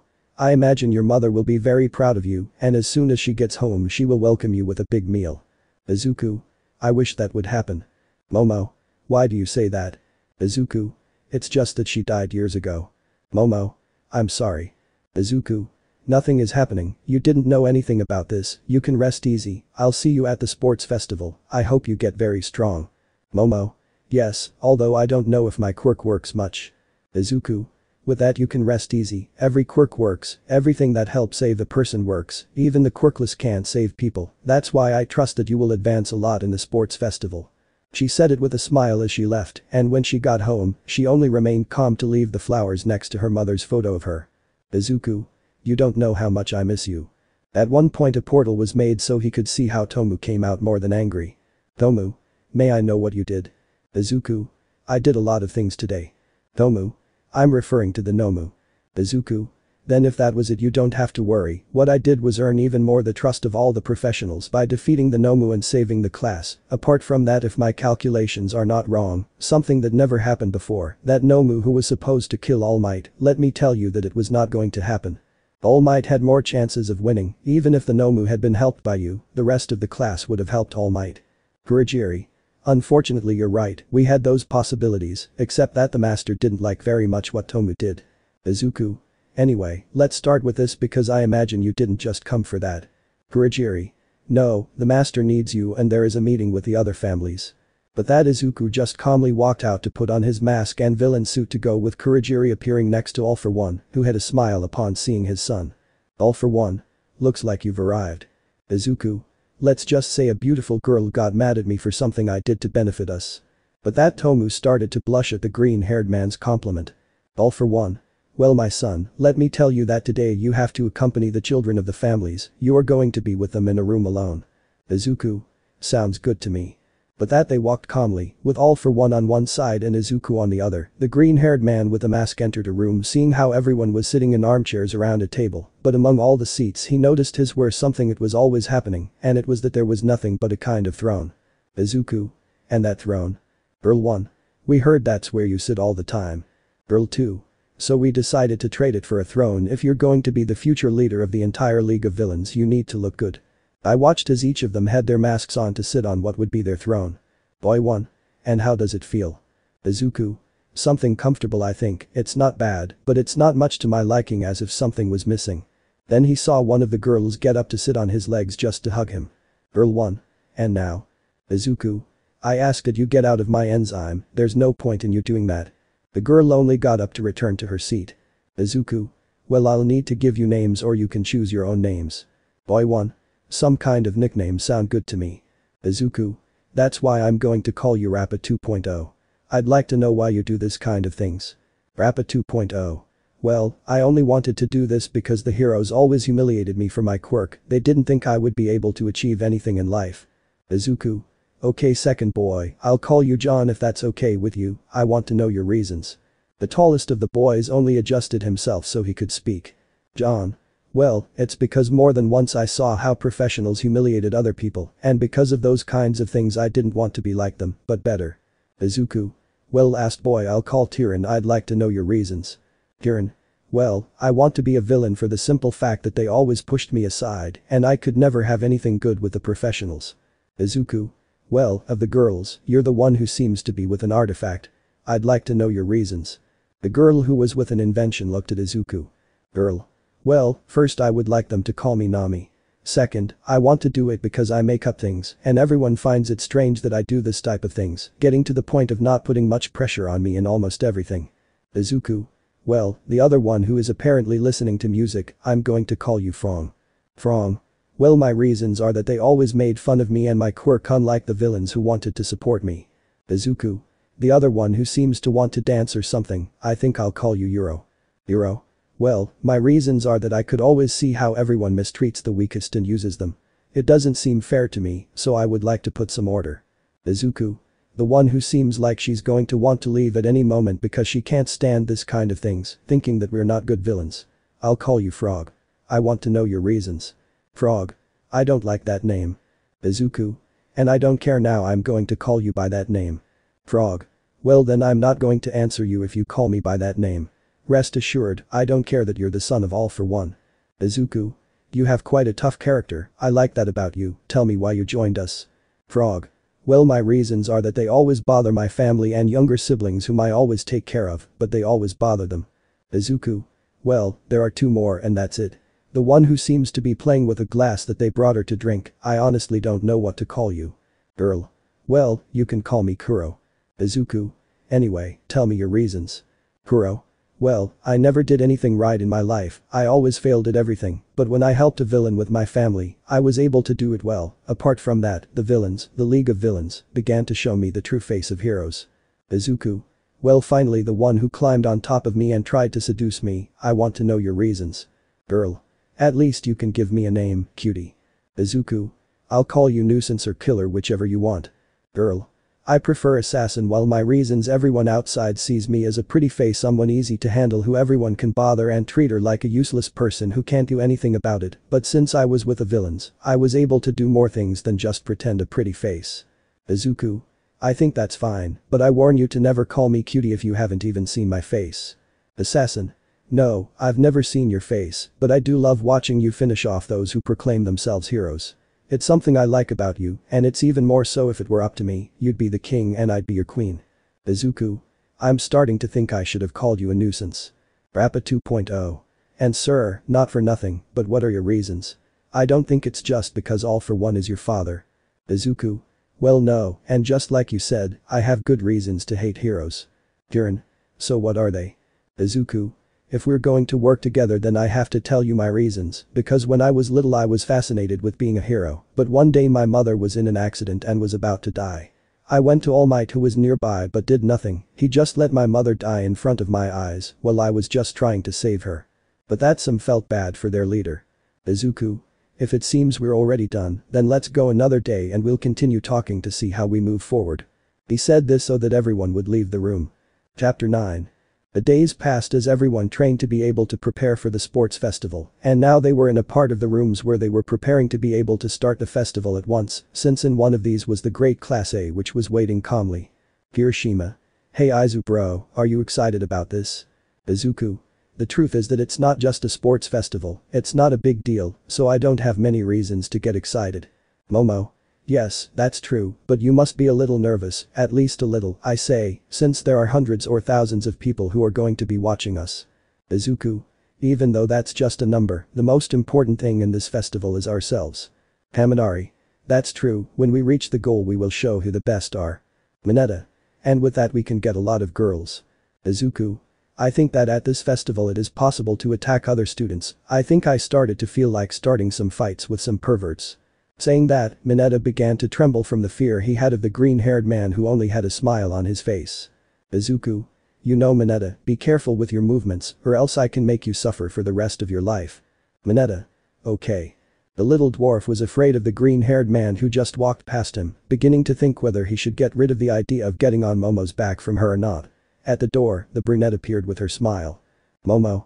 Come on, it's our turn to introduce ourselves to everyone. Hearing that, they began to leave calmly while in the stadium. Present might. We start with the first class of our future heroes, Class 1A. Everyone shouted with excitement as they saw how those students were present with a smile on their face and with great confidence on the part of some, while others were nervous and others were surprised by the number of people there. Haminari. There are a lot of people. Kirishima. I never thought there would be so many people watching us. Everyone was attentive to this although Izuku was only calm and in a villain's den. Avi. Well, let's start with our bets. I say Izuku is going to lose. Toga. I say my little green bunny is going to be the winner of all this, we can triumph. Tomu. I support her. Kurogiri. Well, place your bets and I'll take care of seeing the money. They began to bet on the first round while watching how everyone was looking at class 1, even though the other classes were beginning to leave. Present might. The ones who are going to be in charge of the rules and ensuring there is control this year are going to be the professional hero Cementos. Everyone looked at the professional who only waved his hand in a friendly manner. Present might. And the most 18 heroine Midnight. The woman appeared at the place before the eyes of all the boys and men who only blushed at the woman's beauty, although others only remained neutral. Midnight. This year we will be using a roulette wheel to determine how the parts of the sports festival will be carried out. He said this in order to be able to turn a wheel which when finished showed a race track. Midnight. The first part is an obstacle course. All the students are going to have to run and go through the different things that are in front of them. The first ones to finish will be able to move on to the next part of the sports festival. Now go get ready. Everyone did as they were pleased and began to walk towards the exit, where they waited for the start to begin until at one point the starting bell rang, so they were about to begin, but before they could move, a huge amount of ice appeared, blocking their way. Todoroki. I'm sorry but I don't plan on losing. He saw some of them starting to leave, but he didn't care much. Present might. What a great start, young Todoroki froze the exit. Izawa. You can't rely on that because there are some students who exceed your expectations. Saying that, all the ice was destroyed by a green-haired man who began to walk around the place as if nothing were happening, surpassing his companions. Todoroki. I forgot about him, his damn eyes give him a huge advantage, I have to cover them.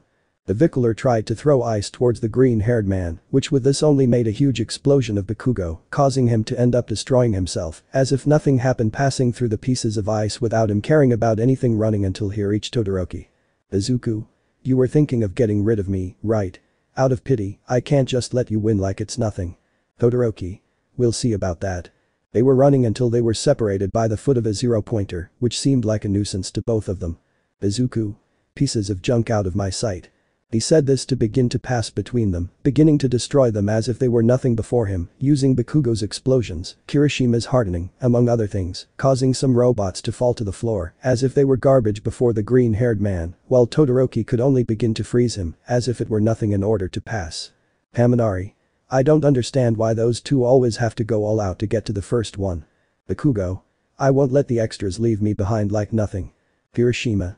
And now we have to deal with an angry Bakugo, which is all we need. They began to pass between the hundreds of destroyed pieces left by those two, who seemed to not let the victory go so easily to the other, as if nothing had happened. Todoroki. I'm sorry Izuku, but I can't let you win, I have important things to do. Izuku. Well, that's too bad, I have to prove some things to some people. Present might. The two participants Todoroki and Izuku are in the lead and are tied. Izawa. We can't be too confident since Izuku has many abilities that he hasn't shown yet. They noticed how they reached the next part of the race, being that they were reaching a place where the only way to pass was through some rock pillars or a rope before the eyes of these two. Izuku. This is easier than I thought. Todoroki. Then prove it. The green-haired boy began to make great jumps which were increased with some explosions from Bakugo, making him start to pass as if nothing happened, while Todoroki could only begin to create a large amount of ice, almost as if to make a bridge to be able to pass through the place, reaching the end to be able to continue running as if nothing happened. Todoroki. Damn you, I can't let you win. Izuku. Well, it's a shame because I'm going to win anyway, and you won't be able to do anything to stop it. He began to run at a higher speed, causing the Vicolor to only strive even harder, but while they were running Izuku began to notice something, so he stopped as quickly as possible, something that Todoroki noticed to stop. Todoroki. Why are you stopping? Izuku. So now you're following me to find out how to win. Todoroki. I only think that because the end isn't that far away and you stopping is a bit new. Izuku just looked around the place to grab a rock from the ground, only to throw it into a mound of dirt, causing it to explode. Todoroki. With what explosives? Izuku. This is the most interesting part of all, if we are not careful we can get to. He didn't finish speaking because at one point Lita passed by him to step on a part that ended up exploding, causing him to go back. Izuku. That's what's going to happen to us. Todoroki. Then we have to leave our little fight behind for a bit to get through this. At one point he saw how the green-haired man was running passing between the explosives, stepping on some that exploded, but this did nothing to him since he was using his hardening of him. Todoroki. Damn bastard. Izuku. If you want, stay behind. The Vickler could only start running, trying not to step on any of the explosives that were underground, and when everyone arrived, they only began to do the same since Izuku was in the lead, but began to hear some explosions getting closer and closer to him, so he looked at how it was Bakugo who was advancing. Bakugo? I won't let an extra beat me. When he got to where Izuku was, he tried to give him an explosion, which he only began to dodge, doing everything possible to avoid his explosions, although he noticed how Todoroki was getting closer. Izuku's thoughts. I have to hurry up or I might lose. At one point he took the hardening to a higher level to start running without caring that he was stepping on some of the explosives, causing Bakugo to move away a little from the green-haired man who was only running until he reached a part where there were no more explosives, causing him to leave his hardening to continue running, although he noticed how Bakugo and Todoroki did the same in order to begin to increase their speed using their quirks. Izuku. Damn, I'm not going to let any of them beat me. The boy was only able to begin to increase his speed by using Lita's quirk, making him run at a greater speed. Present might. The winner that. Everyone was watching attentively to see who was going to be the winner of all this. Midnight. First place goes to Izuku Midoriya, second to Katsuki Bakugo, and third to Shoto Todoroki. Everyone saw how it happened in the order that the woman had said, causing them to give a shout of joy when they saw the three boys pass by. Izuku. Looks like I won. Todoroki. Just this once. Bakugo. The next parts of the festival I'm going to win. Everyone began to pass, although a certain perverted dwarf who was a little beaten up began to pass while standing on Momo's back. Momo. Get out of the way you damn pervert. Mineta. No, this is my best plan now I can. Before he could finish speaking, just as he tried to touch the brunette's breasts, a hand grabbed him, taking him out of her, so Momo could see that it was her favorite green-haired girl. Izuku. I think someone didn't hear my warning. Mineta. I'm sorry. Momo. Thanks for that Izuku. Izuku. It's okay, but more importantly, perverted dwarf, when you least expect it, you're going to go through your worst suffering, since I'll be the one in charge of making you suffer anyway. He said it with a sadistic smile that scared Mineta all over, while for some reason it gave Momo a little pleasure, as did other girls who watched this from afar. Izuku. Now go away, I don't want to see your disgusted face for the moment. He said this while throwing it aside so that Mineta could start running as if the devil wanted his soul from her. Momo. I guess I owe you one now. Izuku. Let's just go, I have things to do at this festival. He said this so that they would leave with everyone who was waiting for the next instructions. Chapter 10. Everyone was going to the platform in order to be able to start the second part of the sports festival, where they were simply watching what was about to follow, since Midnight went in front of everyone to spin that roulette wheel, which kept spinning until it stopped at a part where she showed All Might that he was above other teachers, raising the students' doubts about such a thing only for Midnight to start explaining it. Midnight. The next test is going to be cavalry. Everyone must form groups in which their partner who is above all will be the one with the highest number of scores. They will be given a certain amount of time to start from now on. But that everyone began to look for groups while Izuku was alone until he noticed some people approaching him. Uraraka. Hey Izuku, how about we team up? Izuku.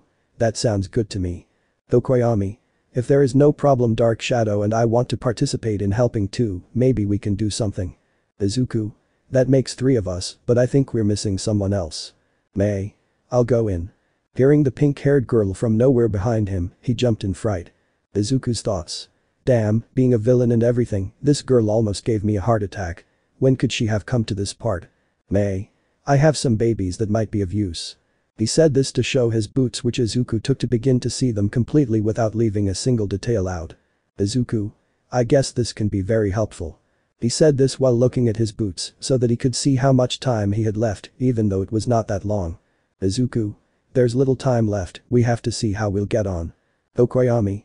I guess you must be the one who has to be above us. May. It's true, you are the strongest among us, you can be the one who helps us win. Izuku. It's okay, but there's a small problem, I don't weigh like a feather, I need to have that weight removed. Uraraka.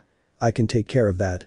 Time began to pass, and when it ended everyone was with their groups armed ready to begin the test, Izuku being the one with the most scores, so he was a little nervous.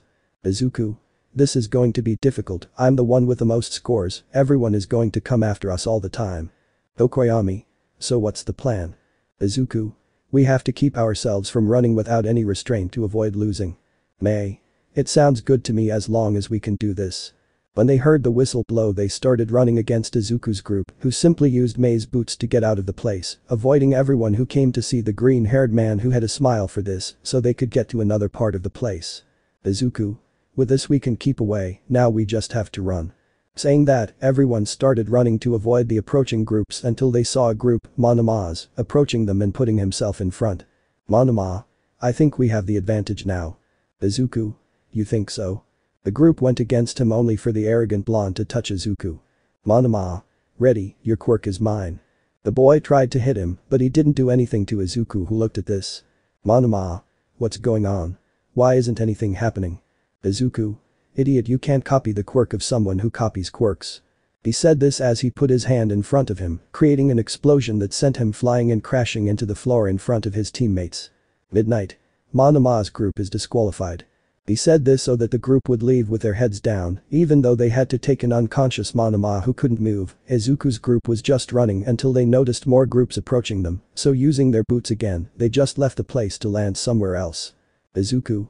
We're safe now. They watched as no one was around. Tokoyami. If we stay in this part we can win. Izuku. If with this we might have victory assured.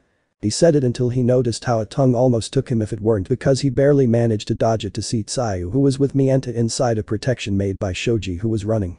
Izuku. So that's why no one came close. He said this to see that they were surrounded by Mineta's spheres. Izuku. We better get going. When he tried to use the boots again they simply stopped working because they were trapped by one of Mineta's spheres in front of Izuku's group, who were a little alarmed, but Izuku was calm. Izuku. Hey Tokoyami, how long will it take Dark Shadow to break the floor? Tokoyami. Why the question? Izuku. Just answer. Tokoyami. Well, a few seconds. Izuku. Then I'll give them to you a little. He said this as he extended his arms and started making explosions that kept Shoji's group away, while Dark Shadow was struggling to destroy the floor until he managed to do it completely. Tokoyami. Yes. Izuku. Then let's go.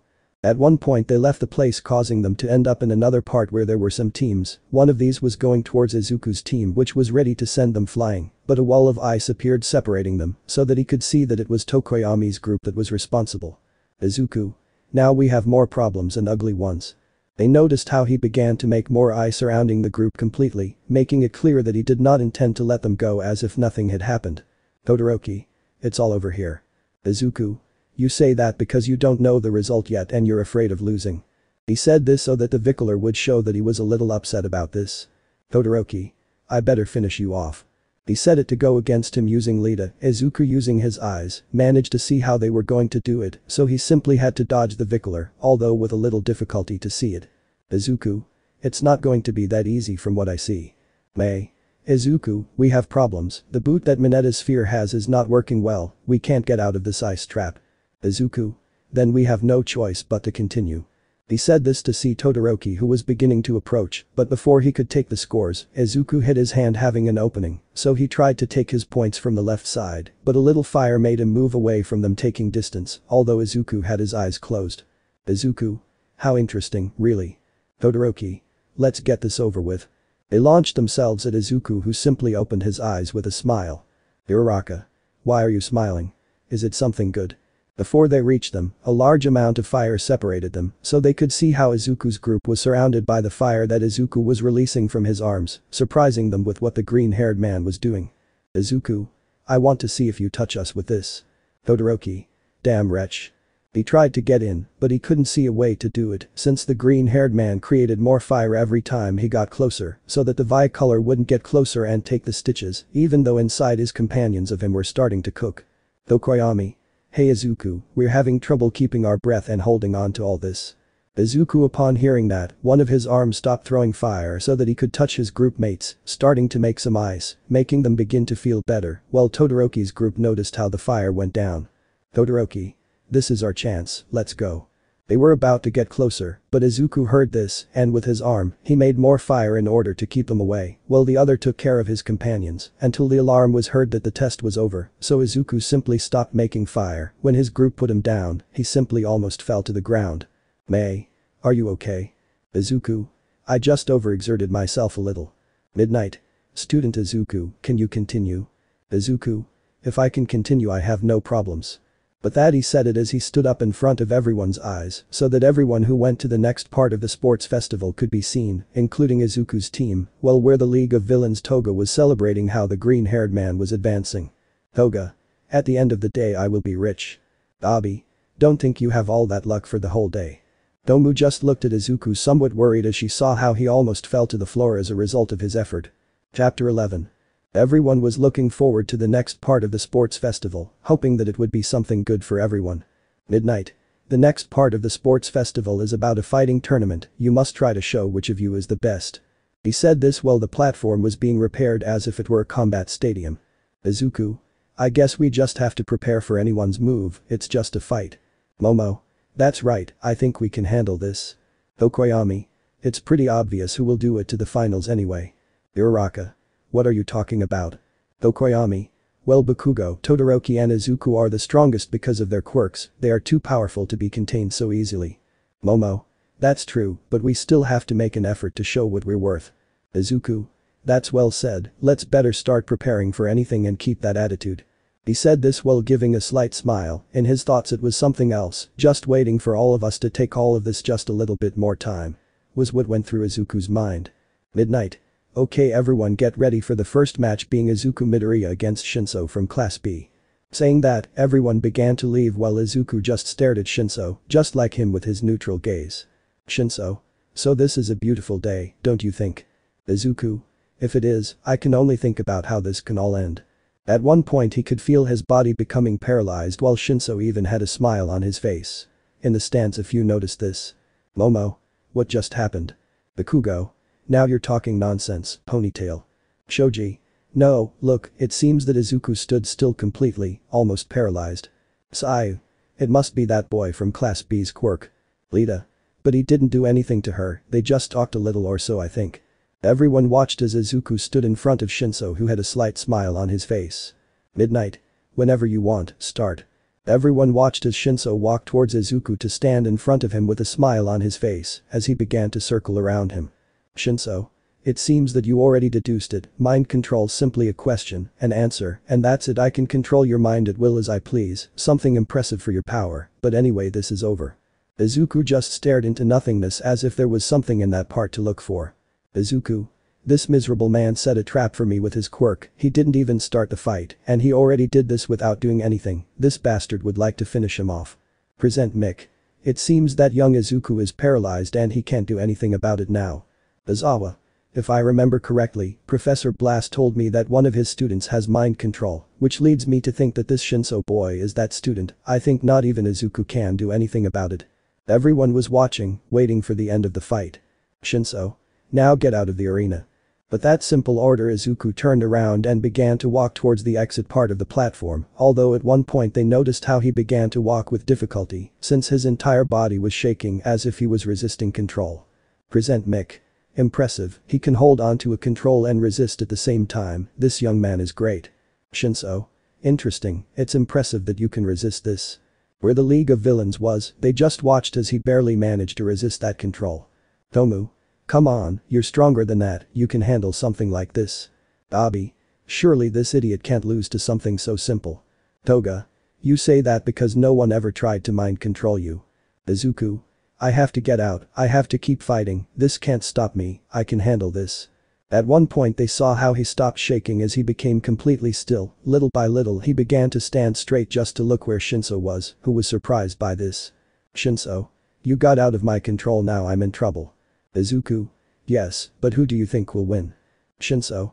Now that you mention it, I think you. At one point, the same thing happened to him as to Izuku, remaining still and staring into space. Izuku. It's good to know that because it's my turn, I'm sure you don't understand, let me explain it to you a little, my quirk lets me copy and improve every other quirk I see with my eyes, it was difficult, but in the end I was able to find your quirk, I just had to see it. Shinso. Impossible. Izuku.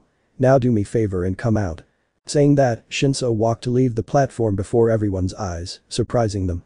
Midnight. The winner is Izuku Midoriya from Class A. He said this as the green-haired man walked away towards the stands. Toga. That's it, I figured I could handle something like this. Tomu. Obviously he was going to be able to fight that boy, he's nothing against him, he simply can't fight Izuku. Muscular. That brat really gets annoying just by using his quirk, and that's it, he's already too annoying. Twice. Anyway, it's better to have him on our side than against us, that's the good thing. On another TV in a different room, All For One was watching the entire sports festival. All For One. It seems that at the end of it all my son can really replace me to be the next #1 villain. He said this as he watched his son leave the place as if nothing had happened. The green-haired man just sat down in the stands, calm. Momo. Looks like you had a tough time this fight. Izuku. When it comes to something that can't be seen with the naked eye then it gets a little difficult. Ajiro. How did you do it? If you have to see the quirk he's using then you can't do it with a mental one. Izuku. The human mind is a bit strange, but it has the ability to see inside it, even though it is quite difficult. During this time I was training with people with mental quirks, that is why I was able to resist Shinso's mind control a little. Uraraka. Even though you spent a lot of energy. Izuku. I'm afraid so, I just need to rest, nothing more than that. He said this as he went to relax in the place where he was in front of everyone's eyes. Haminari. Look, the next fight is going to be Todoroki vs Zero. The fight was just like the original story, although when Todoroki created that huge amount of ice, part that went towards the stands of Class 1 was destroyed. Mineta. What happened? Jiru. All that ice was coming towards us. Bakugo. Damn Winter, be more careful next time or I'll destroy you myself. Izuku. Man, I want to get some rest and they just interrupt me with things like this. He said this as he looked at Todoroki who had his gaze on him. Midnight. Let's continue with the sports festival. He said this as they began to continue with the rest of the fights, just like the original story. Chapter 12. The first round matches happened just like the original story, making everyone stay calm, even though they were waiting for a rather important match that was approaching at this moment. Midnight. I hope you are ready because now we will have a fight that many were waiting for, Shoto Todoroki's fight. He said this as the Vi-color was coming out with his typical look of him. Midnight. Against the young Izuku Midoriya. But that more people shouted at Izuku who was just walking. Izuku. Boy, their voices are really annoying, I can hardly stand them. Midnight. Start whenever you want. Todoroki. Hey, don't take it personally, it's just a few little things. Izuku. You can rest assured, I'm not going to take it personally anyway. But that the half-half young man threw a large amount of ice at the green-haired boy. Izuku. I thought you were actually going to be able to give me a little more of a fight, something other than this. The young man only began to dodge the ice, as if it were nothing before everyone's eyes, as he advanced towards Todoroki, who only created more ice. Present Mick. This young man is making impressive progress despite all the ice he is facing. Izawa. He seems to be able to hold his own despite everything. Izuku was advancing until he reached the front of Todoroki, trying to kick the half-and-half young man who managed to grab his leg. Todoroki. You just made a mistake. Before he could do anything to her, he ended up receiving another kick to her face, causing him to step back. Izuku. I don't think so, it's pretty simple to do this even if it doesn't seem like it. Todoroki. We'll see about that. He said this as he began to get up only to create a larger amount of ice that the young man managed to dodge to give him another kick. Izuku. Hey Todoroki, if you never use your full power, I'll just beat you. It won't cost me anything to face someone who doesn't use their full power. Todoroki. What the hell are you talking about? Izuku. In the previous part in the second part of the festival, I managed to see a little fire that makes it clear that you don't use all your power, and I'm sure that mark on your face has something to do with it. Todoroki. Shut your mouth. He said this while creating more ice against him that he managed to dodge without problems. Izuku. Think things over better now Todoroki, it doesn't matter what happened and I don't know what happened to you, but I do know one thing if you really want to be strong, if you really want to surpass everyone you must use something more than just that simple strength you must use everything. He said this while he was on top of him about to hit him. Todoroki. Shut your mouth already. He said this while creating a large amount of fire, making Izuku retreat, who came out a little burned while watching the two-sided boy breathe quite heavily. Todoroki. Do you want all my power? Then you're going to have it all. He said this as he lunged at him thinking he was going to be able to do something with his fire, but water came out of Izuku's hand, making his left side wet. Izuku. That's it, I want to see everything you have for me, I want to have you as a fighter with whom I can maintain all my power. Saying that, he launched himself against Todoroki, trying to use all his power, maintaining a battle with him, little by little, causing the two fighters to begin to launch blasts of air that were cold or hot. Momo. At this rate, they're going to get someone hurt. Hiroshima. Yes, but it still seems like they're not going to stop the fight. Mineta. They must be crazy to let them continue fighting like that. At one point during the fight, Izuku grabbed Todoroki's head to knee him, but the young man of two halves didn't stay that way. Instead he managed to connect a punch in Izuku's face, who had a smile, even though the next blow was a pill of ice that made him spin until he fell on his feet on the floor. Izuku. You don't hit too badly. Todoroki. I can say the same about you, I love having this fight with you. Izuku. We'll just have to see who manages to stay standing in the end, one will fall. Todoroki. And the other one will do. With that, everyone began to see how they prepared their best attacks, with Izuku preparing the strike that went beyond time, and Todoroki making his skills go to their full potential. Cement. This is bad, we must stop them. Midnight. We better do it, I don't know how it's all going to end in the end. Little by little they began to prepare things until at one point Izuku launched himself against Todoroki, who launched his attacks. For the green-haired man everything was slow until a huge explosion occurred, not letting anyone see anything until the cloud of dust went away, revealing an Izuku in the sand in the middle of it, with his arm raised completely burned and Todoroki outside the sand. Unconscious. Midnight. Young Izuku Midoriya from Class 1 is the victor. But that Izuku stood up to show his burned arm in victory. Izuku. It was a pleasure fighting you, Todoroki Shoto, I hope that in the future you will be a better rival for my plans. These were his words from him as they began to leave the place little by little, remaining the winner inside the arena, since when he entered he only ended up crashing into a wall. Izuku. Wow, that really made me feel bad, I couldn't see well for a few moments. Momo. Looks like you need some help. Izuku. I guess so, I hope I don't have to push myself too hard for the next fight. Momo. We better go, we have things to do. That's what he said as he took the green-haired boy's arm and began to walk with him. Let me know in the comments below if you guys want the next part. Also check out my other video that has been shown and left. Thank you for watching, if you enjoyed this video please like and share this video. And have a fantastic day, bye.